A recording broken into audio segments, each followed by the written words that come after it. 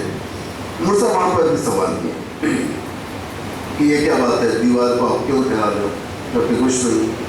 تیسری مرتبہ بھی. اس کے بعد خضر نے کہا کہ انک لن تستطیع معی صبرا، کہ تمہارے اندر استطاعت نہیں ہے صبر کی، تم میرے ساتھ نہیں چل سکتے. اگر ہماری زبان میں اگر کہوں میں تو ظاہر بات ہے موسیٰ ایگزامینیشن میں فیل ہو، یعنی پاس نہیں ہے، دوبارہ واپس جانا پڑا ان کو.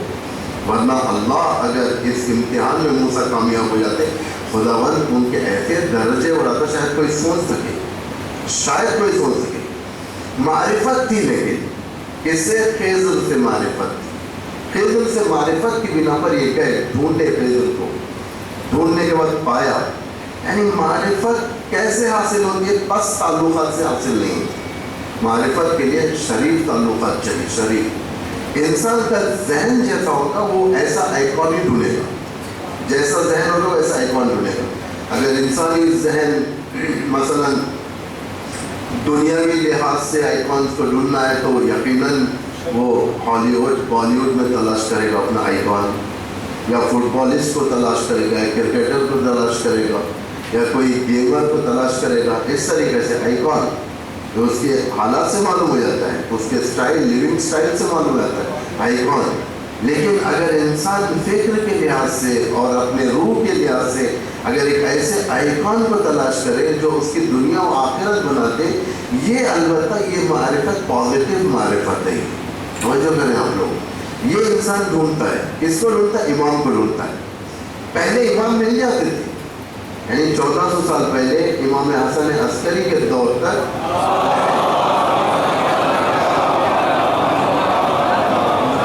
ائمہ مل جاتے تھے. مدینے میں لوگ آتے، لوگ سوال کرتے بھائی کہاں پر ہے امام حسن کہاں ہے، امام حسین کہاں ہے، امام زین العابدین کہاں ہے. ہر امام کے دور میں آتے پوچھتے، لوگ کہتے مسجد میں امام، گھر کے اندر ہے امام، فلاں جگہ امام. لوگ جاتے تھے، کہتے تھے، اگر نماز پڑھتے تو بیٹھ جاتے تھے. بیٹھنے جب نماز ختم ہوتی تھی تو امام کو سلام کرتے، السلام علیکم یا رسول اللہ. امام متوجہ ہوتے تھے، جواب دیتے. پھر اس کے بعد وہ لوگ آتے، اپنی حاجت بیان کرتے یا امام سے سوال کرتے، چلے جاتے. بہت سمپل تھا امام سے ملاقات. امام سے ملاقات کا جو ماڈل تھا بہت آسان تھا. صرف ایڈریس اور گلی کا نام، گھر کا نمبر، یا ہماری زبان میں کہہ رہا ہوں میں، یا یوں کہا جائے کہ ایک میپ کے ذریعے سے امام مل جاتا. لیکن اب نہیں ہے، اب کوئی میپ امام تک نہیں پہنچا تھا، نیویگیشن امام تک نہیں پہنچا تھا، گوگل میپ آپ کو امام تک نہیں پہنچا سکتا. مسجد سائنہ پہنچا سکتا ہے لیکن ایگزیکٹ امام تک نہیں پہنچا سکتا. آپ کا ماڈل بدل گیا، امام سے ملاقات کا ماڈل بالکل بدل گیا. کیسا ماڈل بدل گیا؟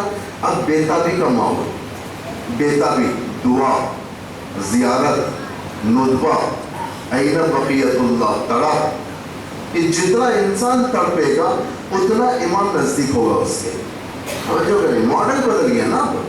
پہلے آسان تھا ملاقات کرنا، جب امام تشریف لائیں گے تو پھر ماڈل بدل جائے گا. یعنی اب ملاقات کرنے کے لیے امام کو کوفہ جانا پڑے گا. جب کوفہ پہنچ جائے گا تو امام سے نزدیک ہو جائے گی ملاقات، یعنی کیا زیادہ دور نہیں ہوگا. لیکن اب غیبت کے عالم میں امام سے ملاقات کیسے ہو سکتی ہے؟ صرف اور صرف ارتباطات کے ذریعے سے، تعلقات کے ذریعے سے. یعنی جتنے شریف تعلقات ہوں گے آپ کے دنیا کے اندر، امام سے تعلقات اتنے مضبوط ہوتے رہیں گے. ماڈل بدل گیا. کیا کریں گے آپ؟ استغاثہ کریں گے. اسی لیے بتایا گیا استغاثہ، استغاثہ کرو. نماز استغاثہ ہے. استغاثہ میں تڑپ، میں آپ کو کہاں پاؤں.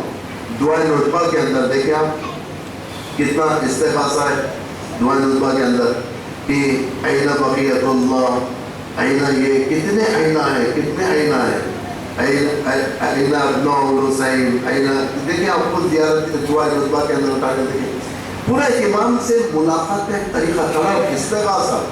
کیسے استغاثہ رہے اس کو سمجھ جائے گا, انسان اٹھ جائے گا, بےتاب ہو جائے گا.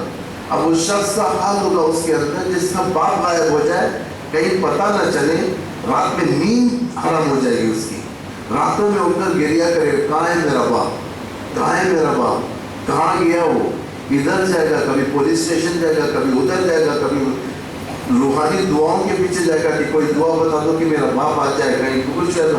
یعنی یہ طلب جو ہے یہ استغاثہ ہے. اگر یہ امام کے لیے ہو جائے گی تو کاملاً بدل جائے گا معاملہ. استغاثہ ہر ایک کے اندر آ جاتی ہے. یعنی جیسا علی ابن محذیہ 20 سال تک تڑپتے رہے. کتنے سال؟ 20 سال. 20 سال تک جاتے رہے, حج تڑپتے رہے, خانہ کعبہ کے پاس گریہ کرتے رہے, امام سے ملاقات ہو جائے, امام سے ملاقات ہو جائے. لیکن ایک 20ویں سال جب بیٹھے ہوئے تھے, ایک شخص آتا ہے, کہتا ہے ابن محذیہ, یا ابو الحسن ان کا نام تھا, وہ جو امام سے ملاقات کو چلو. جان آ گئی. یعنی جو 20 سال سے جو تڑپ تھی 20 سال کے بعد پوری ہوئی, وہ بھی تھوڑی دیر کے لیے, لیکن وہ تھوڑی دیر کی شیرینی ساری زندگی کے لیے تھی, ساری زندگی کے لیے. فوراً علی ابن محذیہ اٹھے, امام کے پاس گئے. جیسے ہی خیمے میں داخل ہوئے, امام سوال کرتے ہیں کیسے ہو تم, میں کتنا انتظار کر رہا ہوں, کس تلاش میں نکلے تھے. الامام المحجوب عن العالم, علی ابن محذیہ کہتے ہیں اس امام کے تلاش میں ہو جو زمانے سے چھپا ہوا ہے. امام سے جو زمانے سے چھپا ہوا ہے. جو شخص نمائندہ امام کے پاس لے کر گیا تھا, کہنے لگا علی ابن محذیہ زبان سنبھال کے بات کرو, کیا کہہ رہے ہو امام کے بارے میں. امام چھپا گئے, تم چھپے ہو. امام چھپا نہیں ہے, ہم چھپ گئے, ہم لوگ پیچھے ہو گئے.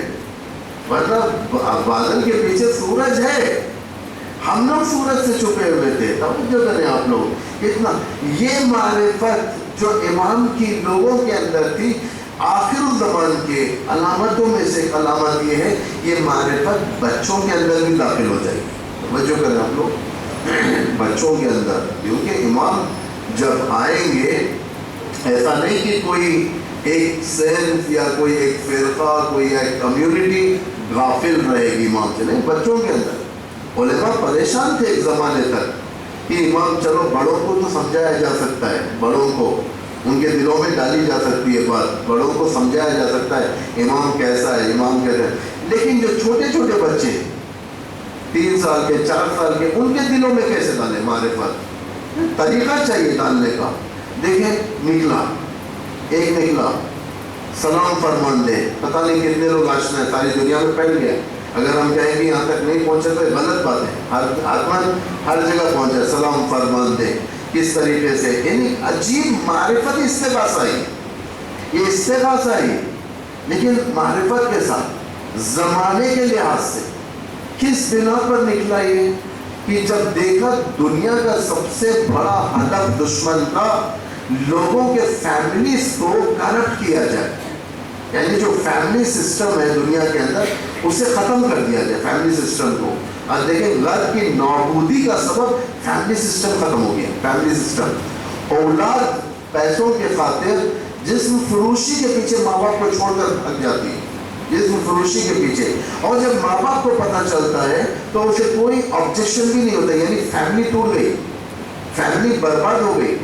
ایک فیملی جو پاک فیملی ہوا کرتی تھی, ماں باپ بیٹا بیٹی, یہ سب جو فیملی بڑھتی ہے, ایک شاخ جو بڑھتی رہتی ہے, ماں سے ماں باپ, ان سے بیٹے بیٹیاں, داماد بہو, پوتے پوتیاں, یہ سارے کا سارا سسٹم ختم کر دیا. یعنی یہ جو پاک ریلیشن تھا, پاک رشتہ تھا, اس کو ختم کر دیا دنیا نے. تو ظاہر بات ہے جب فیملیز ختم ہو جائیں گے تو ظاہر کے پاس دین نہیں ہوگا, دین نہیں ہوگا. ماں باپ اپنی جگہ, اولاد اپنی عیاشی کے اندر, اولاد کو پرواہ نہیں ماں باپ کیسے ہو, ماں باپ کو پرواہ نہیں بیٹی کون سے کام میں. لیکن کتنے اس طریقے کے واقعات ہمارے سامنے آج دنیا کے سامنے پیش کیے گئے. اولاد اپنے ماں باپ کا خرچ چلاتی ہے جسم فروشی کے ذریعے سے, اور ماں باپ کو معلوم ہے ماں باپ کو معلوم ہے اتنا، تو وہ قوم اگر اس میں کرپٹ ہو جائے تو قوم پاک امام کا کیسے انتظار کر سکتی ہے؟ کیونکہ امام تو وہ ہے انما یرید اللہ لیذھب عنکم الرجس اہل البیت، یعنی رجس سے دور رکھا اللہ نے اہل البیت کو. تو سب سے زیادہ بڑا ہتھیار آخر الزمان کا شیطان کا خاندانوں کو توڑ دیا جائے ہر لحاظ سے. آج دیکھیں حجاب کے سب سے زیادہ ایک روز چلا ہے ہر جگہ. ایران کے اندر ایک اٹھا تھا، وہ ہمیشہ وہ لوگ اٹھتے ہیں جب بھی ایران انقلاب اسلامی سے دشمنی ہوتی ہے تو 4 لڑکیوں کو لے کر آتے ہیں، ایک لڑکی کو مار دیتے ہیں، خود سیلف کریٹ کرتے ہیں سین، اس کے بعد لوگوں کو لاتے ہیں، اکٹھا کرتے ہیں، پھر اٹھتے ہیں، 4 گاڑی جلا دیتے ہیں، پھر اور ٹائروں کو جلا دیتے ہیں، ایک دنیا میں ہنگامہ کر دیتے ہیں کہ اسلام کے خلاف لوگ اٹھ گئے، اسلام کے خلاف لوگ اٹھ گئے، ختم ہو گیا، پھر ختم ہو گیا. یہ کیوں؟ حجاب کا مسئلہ ہندوستان کے اندر سیریس کیا انہوں نے. حجاب کا مسئلہ وہاں پر، حجاب کا مسئلہ دیگر یورپین کنٹریز کے اندر کیوں سختی کی جا رہی ہے؟ اس لیے سختی نہیں ہے، کپڑے سے دشمنی نہیں ہے، کپڑے سے دشمنی نہیں ہے. جو کپڑا سر کے اوپر لپیٹا جاتا ہے اس سے دنیا کو دشمنی نہیں ہے. کپڑا کیا ہے؟ کچھ نہیں ہے. اور نہ آپ کی لڑکی کے بالوں کی خواہش ہے دنیا میں، مسلمان کی لڑکیوں کے بالوں کی خواہش بھی نہیں ہے دنیا کو، لیکن صرف اس لیے کہ جب تک یہ اسلامک سائنس انسانوں کے اندر باقی رہیں گے ان کے اوپر کنٹرول نہیں ہو سکتا. اس لیے ان کو حجاب سے باہر کرو. یعنی حجاب، اینٹی حجاب موومنٹ ایک زمانے سے چلتا ہوا ہے، ایسا نہیں کہ صرف اب ہے، یہ ایک زمانے سے چلتا ہوا ہے. اگر سابق یعنی 60s یا 70s کے دور کے مفکروں کی باتوں کو اگر آپ اسٹڈی کرو گے، انہوں نے باقاعدہ اپنی کتابوں میں لکھا ہے کہ مسلمانوں کو مارنے کے لیے اب اسلحوں کی ضرورت نہیں ہے. مسلمانوں کو اگر مارنا ہے تو ان کی عورتوں کو باہر کرو حجاب سے. کل میں نے آپ سے کہا تھا نا، یہ باقاعدہ جو منحرف جو طبقہ ہوتا ہے انہوں نے انٹرویو دیا، اس میں یہ کہا کہ حجاب سے ہم کو کوئی لینا دینا نہیں، حجاب تو صرف ایک بہانہ ہے. ہم تو چاہتے ہیں کہ ان کی عورتوں کو نکال کر، یعنی ان کے زمرے سے نکال کر نامحرموں کی گود میں بٹھا دیں، یعنی بے حیائی کا کانسیپٹ. کیوں؟ اسلام واحد مذہب ہے جس کے اندر فیملی کانسیپٹ چل رہا ہے، ورنہ دوسرے تو ختم کر چکے، تقریباً ختم ہو چکا. تو باقی ہے. اب ہندوستان کے اندر بھی آپ دیکھیں چند سال پہلے 377 اور کیا ہے پروسٹیٹیوشن کو لیگل کرنے کو، یہ علامت کیا ہے؟ یعنی خاندانوں کو ختم کرنا. یہ لیگل کیوں کیا بھائی؟ اگر کسی کی بیوی، نعوذ باللہ کسی کی بیوی، یہ سب باتیں اس لیے کہنی پڑتی تاکہ جوانوں کے ذہن میں رہے کہ آج اسلام کے ساتھ کیسی کیسی دشمنی ہے. یہ کوئی بے حیائی کی باتیں نہیں. کسی کی بیوی اگر نامحرم کے ساتھ چلے جا رہی ہے تو تمہارے کو حقنیوں سے پکڑ کر مارنے کا، تمہارے کو حقنیوں سے سوال کرنے کا، تمہارے کو حقنیوں سے جا کر پوچھنے کا. اگر وہ کسی کے ساتھ کسی بند کمرے میں، تم جا کر اسے ڈسٹرب نہیں کر سکتے. اگر تم جا کے اسے ڈسٹرب کرو گے قانون تمہارے خلاف ایکشن لے گا. یہ کیوں اتنا کیا گیا؟ تاکہ تم اسلامک ویلیو سے ہٹ جاؤ اور زمانے کے ساتھ چلو. اسلام وغیرہ کچھ نہیں ہے. توجہ کرے، یعنی اسلامک گورنمنٹ دنیا کے اندر بتایا جائے کہ فیلئر گورنمنٹ ہے. توجہ کریں آپ لوگ، ایک کوئی معمولی زمانہ نہیں، آپ کے سامنے چیلنجز ہیں. 1-2 چیلنج نہیں ہے، ختم پر ہے آپ کے سامنے چیلنجز. اگر غفلت برتیں گے ہم تو دشمن کا ایک مار پکا ہے ہمارے اوپر، دشمن کا مار پکا ہے. اسے آسانی سے نہیں گزر سکتے ان حالات کو دیکھتے ہوئے ہم، کیونکہ حالات پیچیدہ تر ہوتے جاتے ہیں. اگر ہم اپنے بچوں کو اویئر نہیں کریں گے مشکل ہوگا. تو استغاثہ کی بات آئی تھی، استغاثہ چھوٹے بچوں کے اندر آئی، یعنی سلام فرماتے. بے حیائی مدرسوں کے اسکولز کے اندر، ایران اور ایران کے باہر عراق وغیرہ میں ایسی جگہوں پر اسکولز کے اندر یورپ سے منحرف ایکٹرز کو لایا گیا، لا کر اسکول کے چھوٹے چھوٹے بچوں کو ان کے یعنی سامنے، یہ البتہ میں الفاظ کے دائرے میں، ادب کے دائرے میں رہ کر بیان کرتا ہوں، میں اسے آپ تحقیق کر لیں بعد میں. لا کر بچوں کو، چھوٹے چھوٹے بچوں کو، چھوٹی چھوٹی لڑکیوں کو حجاب نکال کر باقاعدہ ان کو ڈانس سکھانا, گانے سکھانا, یعنی گندے گانے, ایسا بھی نہیں کہ شریف گانے جو اصطلاح ہمارے ہم لوگ کرتے ہیں نا, بعض شریف گانے, بعض رذیل گانے, شریف گانے پرانے گانے, شریف گانے آج کے گانے, رذیل گانے, اس انداز میں. لیکن سب گانے گانے ہی ہوتے ہیں بہرحال سب. لیکن اب میوزک کی بات چھڑے گی تو میوزک کی کئی باتیں لمبی ہو جائے گی, وہ اس کی ہم کو بات نہیں کرنا پہلے. تو یہ بچوں کو سکھا رہے تھے, یہ بات رہبر تک پہنچی ہماری. رہبر سے کہا گیا کہ اس طریقے کی ایک نہضت دشمن کی کام کر رہی ہے کہ بچوں کو بچپن سے ہی ٹرین کیا جا رہا ہے فحشا کی طرف, گندگی کی طرف. بچوں کو بچپن سے ہی ٹرین کیا جا رہا ہے. کون سی عمر سے؟ یعنی اسکول جوائن ہونے کی عمر سے, 3 یا 4 سال, یعنی اسی وقت سے ڈانس اور کپڑوں کا ادھورا پن, بد حجابی جسے کہا جائے ہمارے پاس, چھوٹے بچوں کے اندر بچپن سے ہی لایا جائے تاکہ بڑے ہوتے ہوتے انہیں عادت ہو جائے فحشا کی اور یہ لوگ اس میں. تو رہبر نے سمپل ایک بات کہی, فرمایا کہ ٹھیک اگر تمہیں لگے یہ ایک بات ہے, اس کا توڑ بھی اسی طریقے سے ہونا چاہیے, ورنہ اگر ایک گانا سننے والا میوزک, یعنی جو کانوں میں لگا کر ہیڈ فون لگا کر ڈی جے کی میوزک سنتا ہے, کمرے کے اندر بیٹھ جا کر جو بدن کو بار بار ہلاتا ہے, جو بدن کو تکیہ لیتا ہے نا, ہوتا ہے نا, بعض ایڈکٹ ہو جاتے ہیں, ان کو اگر پکڑ کر لا کر مرثیے میں بٹھایا جائے تو مرثیہ سمجھ بھی نہیں آئے گا, نہیں سمجھ میں آئے گا. کیونکہ کس کا ایڈکٹ ہے وہ؟ ڈی جے کا ایڈکٹ ہے. ڈی جے کے ایڈکٹ کو جو میوزک کے طریقے ہوتے ہیں اس میں لا کر مرثیے کے سامنے بٹھائیں, یا قصیدہ خانی کے سامنے بٹھائیں, یا کسی اور اس طریقے کی سرود یا یوں کہا جائے ترانے اسلامی کے سامنے بٹھائے, تو اسے سمجھ میں نہیں آئے گا. یا قرآن سورہ یاسین ڈال دیں اچھی آواز میں, اسے سمجھ میں نہیں آئے گا اسے, کیونکہ استاد کی. تو رہبر نے فرمایا کہ ٹھیک اسی طریقے سے تم بھی ایک بناؤ, اسی طریقے سے بناؤ. وہ میوزک سے کیا تھا, تم بھی ایک ایسا استغاثہ بناؤ جو لوگوں کے زبان پر رہے, چھوٹے بچے اسے حفظ کریں, دلچسپ رہیں, اور کتنے بار بھی سنیں تو بار بار سنتے رہیں اور باقاعدہ اسے پڑھتے رہیں. صبح میں جائیں تو گنگناتے ہوئے جائیں, یعنی سلام فرمان دے نکلا. اس کے بعد دیکھیں کتنا خدا ہدایت کرتا ہے, کس طریقے سے شعراء کے ذہن میں بھی کلام کبھی اللہ دیتا ہے.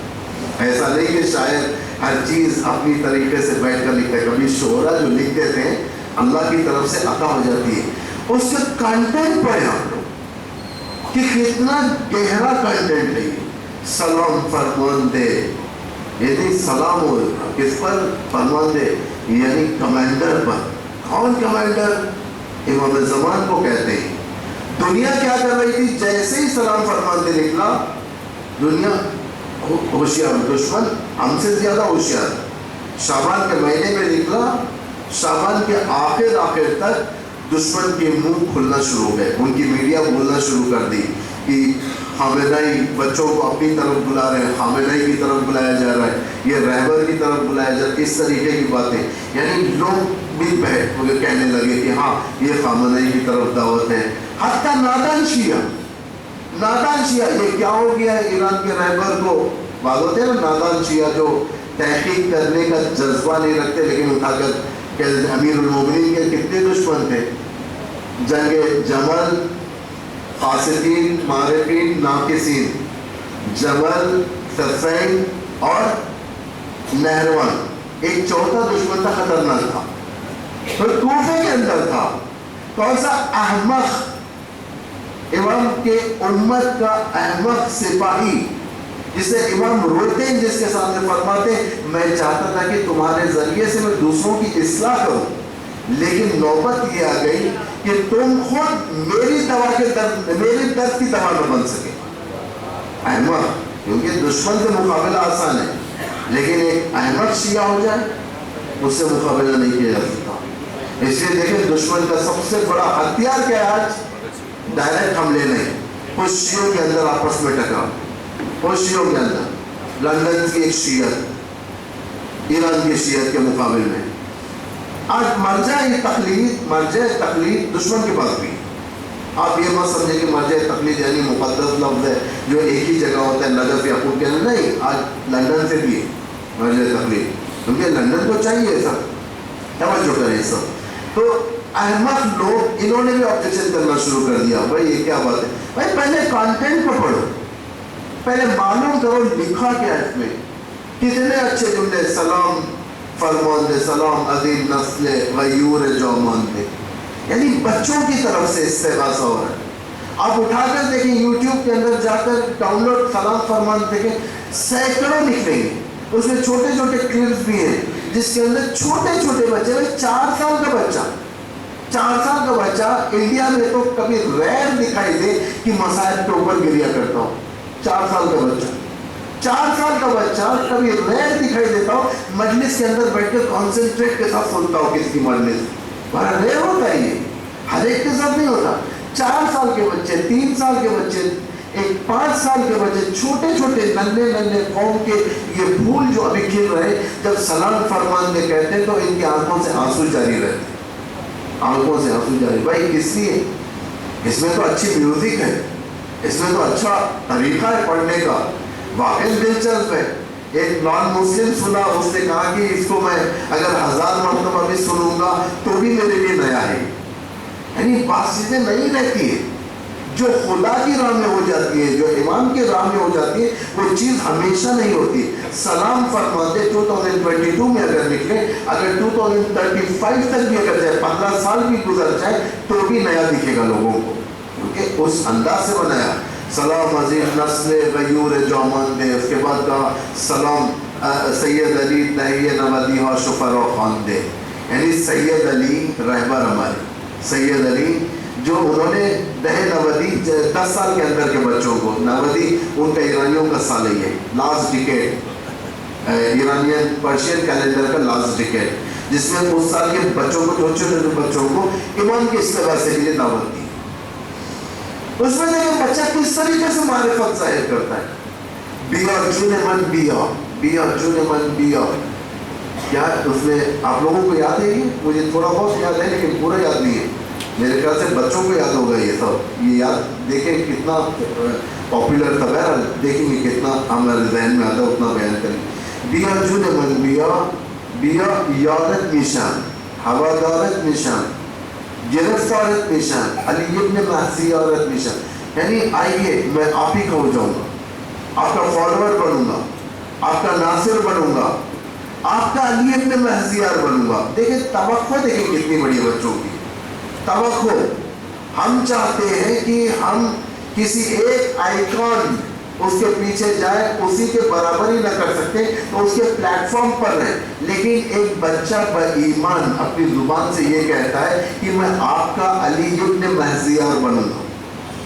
یعنی اگر آج کوئی جنرل اٹھ کر کہے کہ میں جنرل کی کوالٹیز رکھتا ہوں, میں آپ کا مالک اشتر بنوں گا, یہ بڑی بات ہے. یہ اپنے آپ کو اس منزل پر لانا, لیکن کب لائے گا انسان اس منزل پر؟ جب اس مطابق کی اس کے پاس معرفت ہوگی, ورنہ نہیں لا سکتا.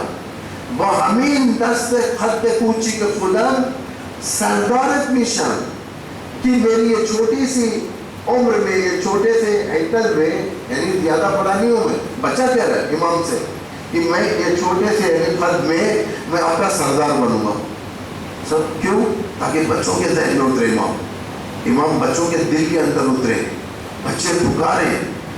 کتنا اس کی اثر ہوا کہ باطل کی نہضت اس میں ختم ہو گئی.